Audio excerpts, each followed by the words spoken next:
ধার্য করা হয়েছে জান্নাত। আল্লাহ রাব্বুল আলামিন পবিত্র কোরআনে কারীমের মধ্যে দুনিয়ার মানুষদেরকে জানায় দেয়, ওয়ালাউ তারা ইদিল মুজরিমুন নাকিসু রুউসিহিম ইনদা রাব্বিহিম রব্বানা আবসারনা ওয়া সামি'না ফারজি'না না'মাল সালিহান না'মাল সালিহান ইন্না মুকিনুন। আল্লাহ রাব্বুল আলামিন এই আয়াতের মধ্যে বলেন, ওয়ালাউ তারা ইদিল মুজরিমুন,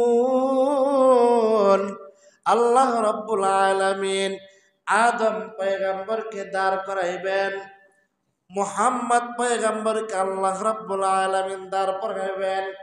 আদম পয়গম্বরের সামনে লক্ষ লক্ষ উম্মত থাকবে, আল্লাহ রাব্বুল আলামিনের কোটি কোটি বান্দা থাকবে।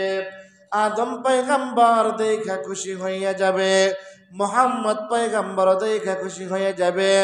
এমন মুহূর্তে আল্লাহ রাব্বুল আলামিন ডাক দিয়া বলবেন, ওয়ালাউ তারা ইদিল মুজরিমুনা নাকিসু রুউসিহিম ইনদা রাব্বিহিম, জোরে বলেন আল্লাহু আকবার।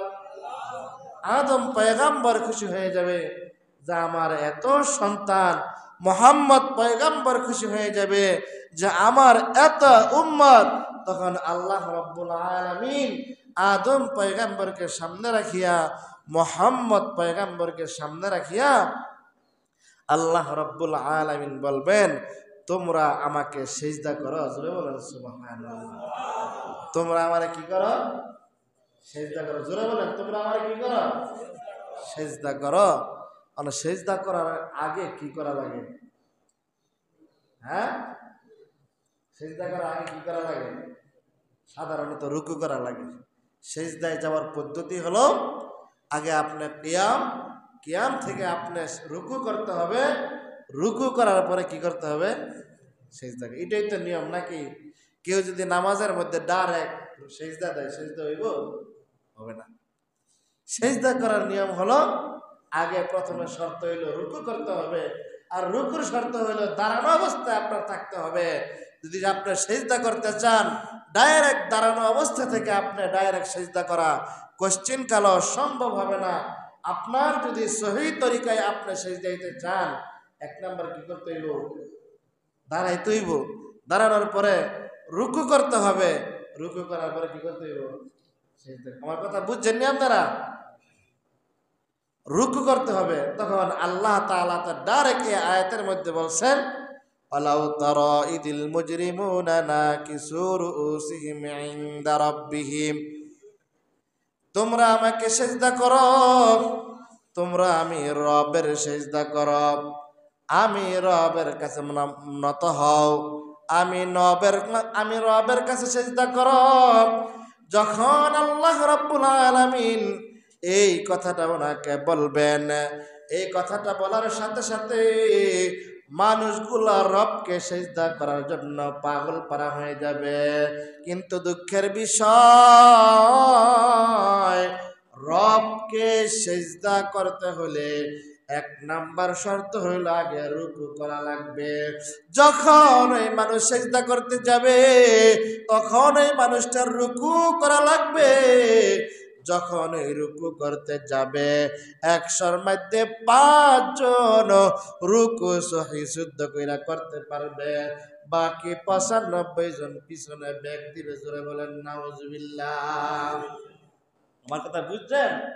যখন আল্লাহ তাআলা বলবেন তোমরা আমাকে সিজদা করো, মানুষগুলা সহি তরিকায়, নবীর তরিকায় আগে রুকু কইরা সিজদা করার জন্য চেষ্টা করবে। কিন্তু শতকরা 5 জন মানুষ, ওই সময়ে শতকরা 5 জন মানুষ রুকু করতে পারবে, আর বাকি সবাই পিছন দিক দিয়ে ব্যাগ দিবে। পিছন দিক দিয়ে কি করবো? এবার মুহাম্মদ কান্না করতে থাকবে, আরে কি ব্যাপার, কোটি কোটি উম্মতের মধ্যে কি বেহাল অবস্থা। এক একজন বলবে, কিরে ভাই, আমি তো সামনের দিকে রুকু করতে পারি না, আমার পাশের ভাই সামনের দিকে রুকু করে। আল্লাহ রব্বুল আলামিনের হাবিব জানায়া দেয়, যারা সামনের দিকে রুকু করবে, রুকু কইরা সিজদা করবে, তারা একমাত্র কেবলমাত্র আল্লাহ রব্বুল আলামিনকে খুশি করার জন্য নামাজ আদায় করেছিল। জোরে বলেন না সুবহানাল্লাহ। আর বাকি 95 জনের কমর বেঁকা হইয়া পিছন দিক দিয়ে কেমন করে জানে উল্টে যায়। কি ব্যাপার?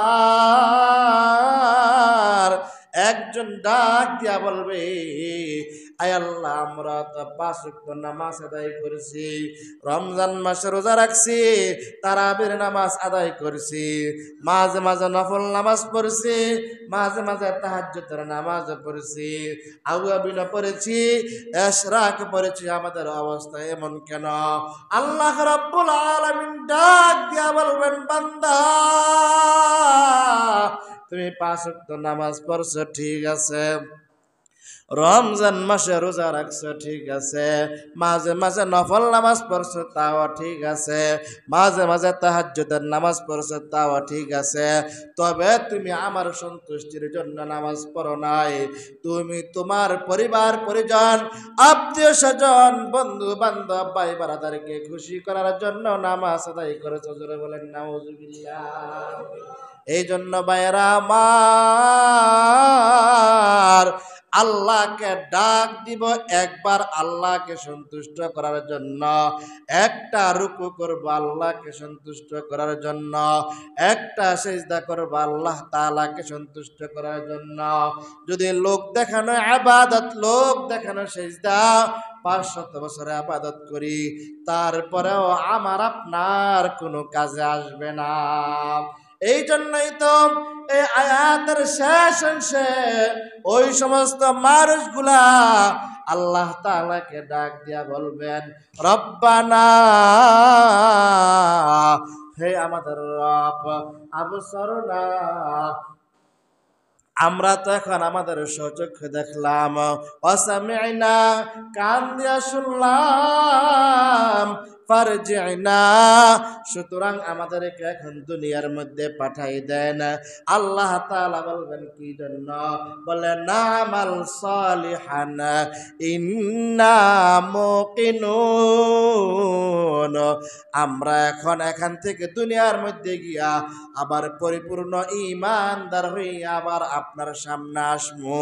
আল্লাহ রাব্বুল আলামিন বললেন, না, এরকম সুযোগ আর কোশ্চিন কালেও দেওয়া হবে না। এই জন্য মুহতারাম হাজিরিন, নামাজ কার জন্য পড়বো? জোরে বলেন, নামাজ কার জন্য? নামাজ পড়তে হবে আল্লাহর জন্য। আমার জীবনের চলা ফেরা, উঠা বসা সব কিছু একমাত্র কেবলমাত্র আল্লাহ তাআলার জন্যই করতে হবে। এই জন্যই তো পবিত্র কোরআনে কারিমের মধ্যে হযরত ইব্রাহিম আলাইহিস সালাতু ওয়াস সালামের একটা কথা আল্লাহ তাআলা তুলে ধরেছেন, ইন্না সালাতি ওয়া নুসুকি ওয়া মাহইয়ায়া ওয়া মামাতি লিল্লাহ ওয়া মামাতি লিল্লাহি রাব্বিল আলামিন।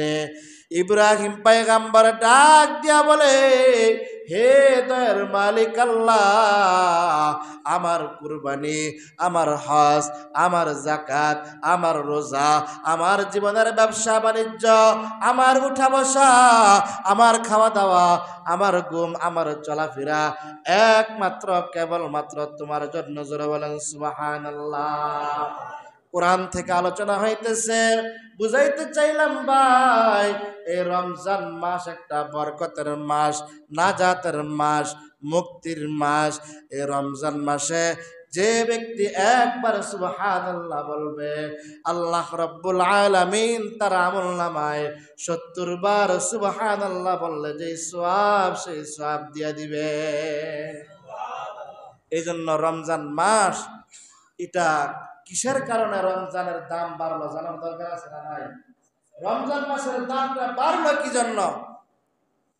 ভাইয়েরা আমার, আশরাফ আলী থানভী রহমাতুল্লাহি আলাইহি উদাহরণ দেয়, সাধারণ একটা কাঠের রেহাল, সাধারণ একটা কাঠের রেহালের সাথে যদি কারো পা লাগে, এই পা লাগতে দেরি, এই কাঠকে সালাম করতে দেরি হয় না, চুমু দিতে দেরি হয় না। একটা কোরআনে কারিমের ছোট্ট একটা পাতা যদি রাস্তার মধ্যে কেউ পায়, এটাও এরকম ভাবে মানুষ চুমু দিতে দেরি করে না। এই কোরআনে কারিমটা